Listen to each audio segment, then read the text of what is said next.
기다리는 것이 참 어려운 일입니다. 다른 일을 할 때는 시간이 참 빨리 잘 가는데 기다릴 때는 1분이 그렇게 길게 느껴질 수가 없죠. 그래서 이 기다리는 것을 뭐 사람들이 특히 이제 뭐 우리나라 사람들이 별로 기다리는 것을 좋아하지 않습니다. 그런데 이 성경에서는요, 이 기다림에 대해 인내에 대해 강조하고 있는 것을 봅니다. 뭐 성령의 9가지 열매를 보면 그 중에 오래 참음, 뭐 인내, 기다림이 있을 정도죠. 왜 그렇게 기다리고 인내할 수 있는 것이 우리에게 중요한 걸까요?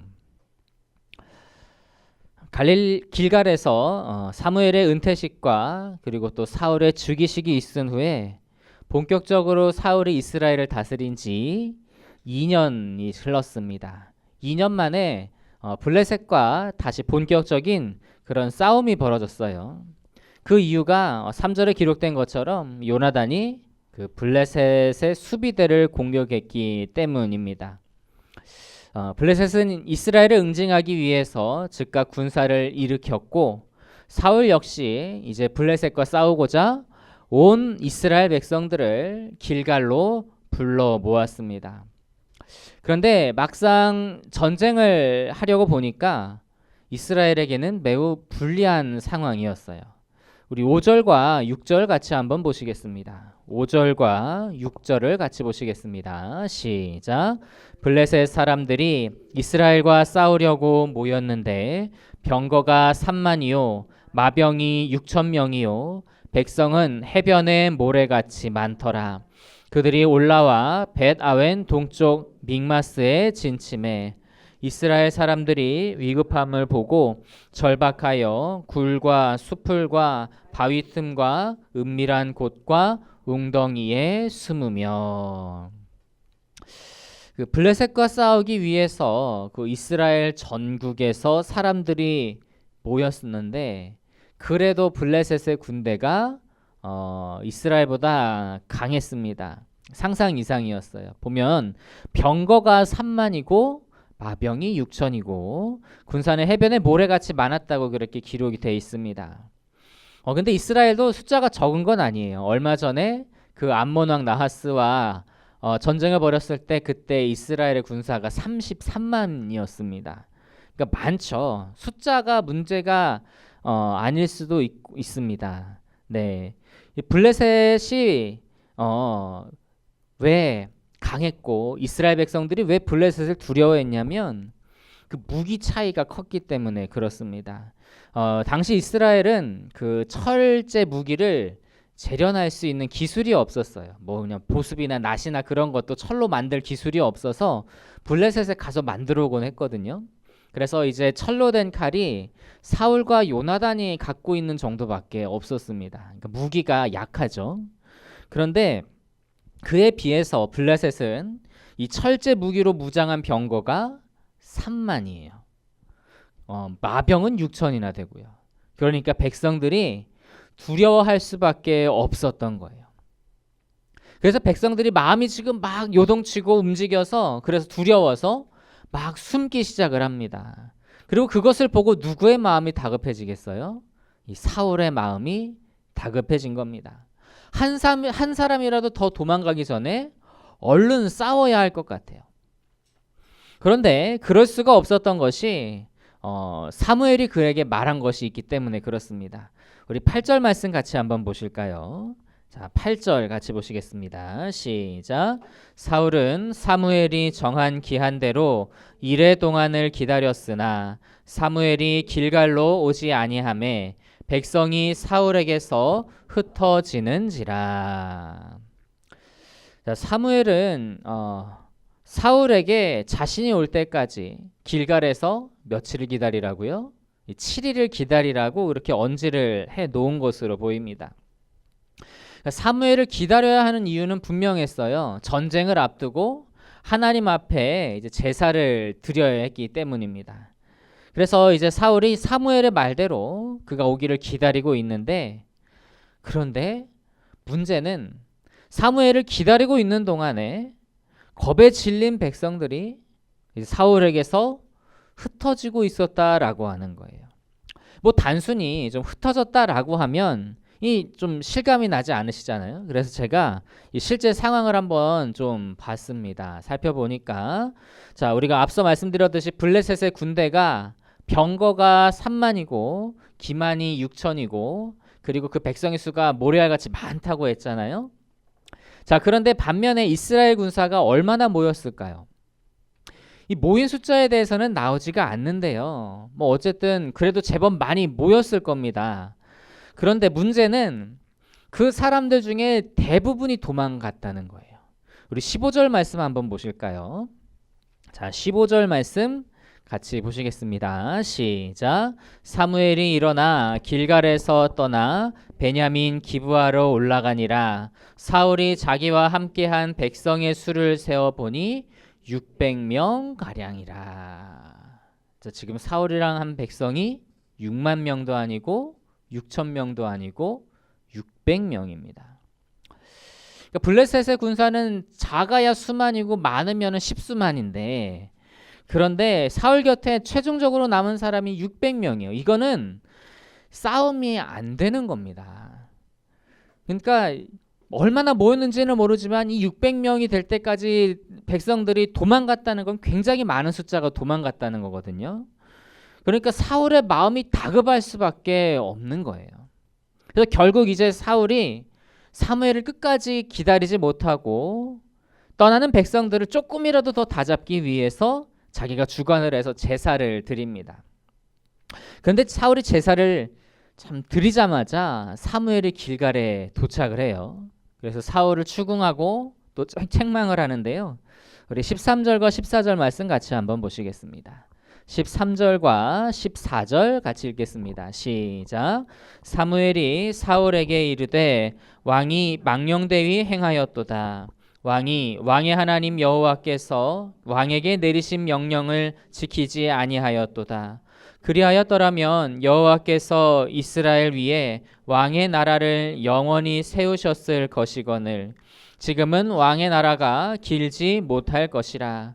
여호와께서 왕에게 명령하신 바를 왕이 지키지 아니하였으므로 여호와께서 그의 마음에 맞는 사람을 구하여 여호와께서 그를 그의 백성의 지도자로 삼으셨느니라 하고. 사무엘이 사울의 그 하나님의 명령을 지키지 않는 망령된 행동을 책망을 하고 있습니다. 그런데 말씀드렸다시피 그 사울의 조급함에는 이유가 있죠. 수많은 백성들이 두려워 떨며 숨고 떠나가고 있었기 때문에 그래요. 적은 수만 혹은 수십만인데 자기에게는 수백 명이 남아 있으니 마음이 다급할 수밖에 없는 겁니다.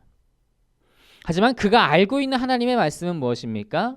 번제는 제사장이 집례해서 드려야 된다라고 하는 거예요. 이런 상황에서 두 가지 큰 것이 이제 갈등에 놓여 있는 이 상황에서 사울이 무엇을 선택했어야 했을까요?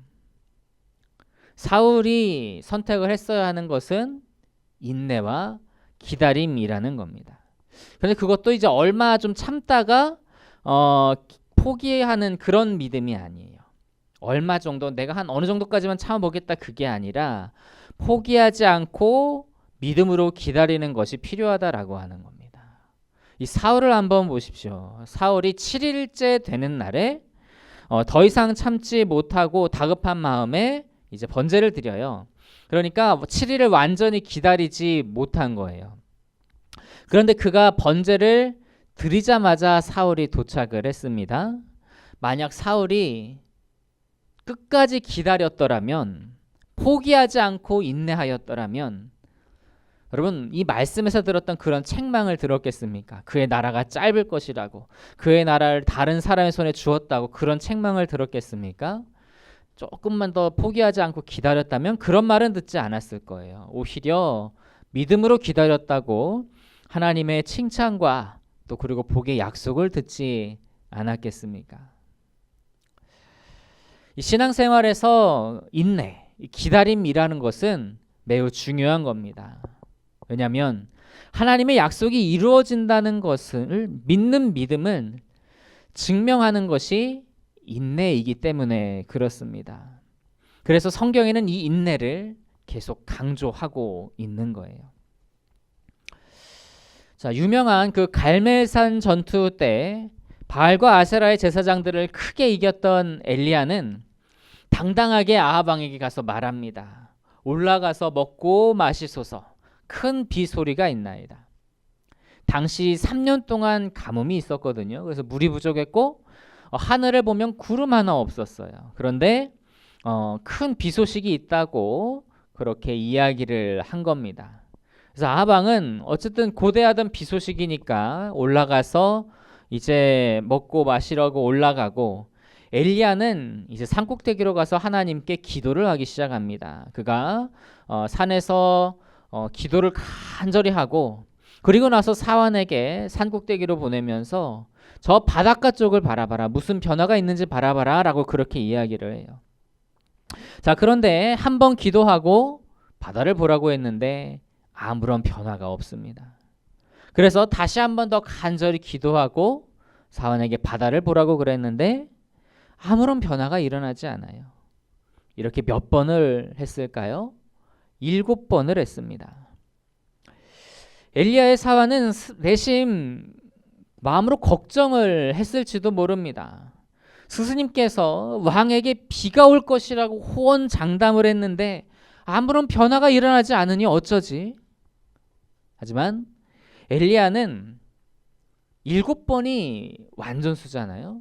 포기하지 않았다는 거예요.